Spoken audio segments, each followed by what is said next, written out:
میرے پیارے امی، میرے پیارے ابو، میرے امی پر مجھے ناز ہے، میرے ابو پر مجھے فخر ہے۔ میرے امی مجھے دنیا میں لانے کا ذریعہ بنی، ابو نے مجھے دنیا میں جینا سکھایا۔ میرے امی نے مجھے جنم دیا، ابو نے مجھے لوگوں سے پہچان کرائی۔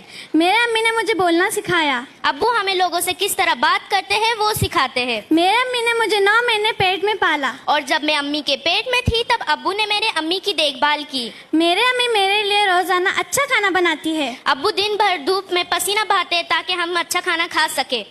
کیا تمہیں معلوم نہیں کہ ماں کے قدموں کے نیچے جنت ہے؟ اور تم یہ بھول رہی ہو کہ ابو جنت کا دروازہ ہے۔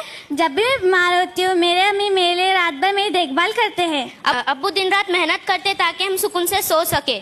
تم کہو یا نہ کہو، ماں کا درجہ سب سے بڑا اور بلند ہے۔ نہیں، ابو کا ہی مرتبہ بلند ہوتا ہے۔ نہیں، تمہیں ایک حدیث بتاتی ہوں جس سے تمہیں سمجھ آئے گا کہ امی اور ابو میں سے کس کا مرتبہ سب سے بڑا اور بلند ہے۔ اچھا بتاؤ۔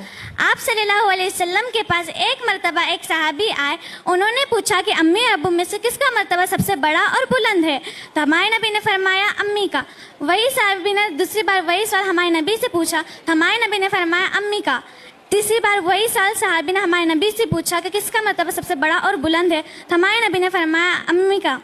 جب چوتھی بار صحابی نے وہی سوال کیا کہ امی اور ابو میں سے کس کا مرتبہ سب سے بڑا اور بلند ہے، تو ہمارے نبی نے فرمایا ابو کا۔ اس حدیث سے ہمیں پتہ چلتا ہے کہ امی اور ابو میں سب سے بڑا مرتبہ امی کا ہے۔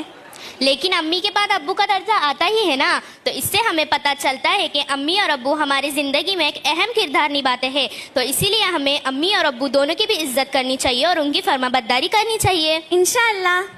کیوں نہ افشا آج ہم اپنے امی ابو کا شکریہ ادا کریں؟ جی بالکل۔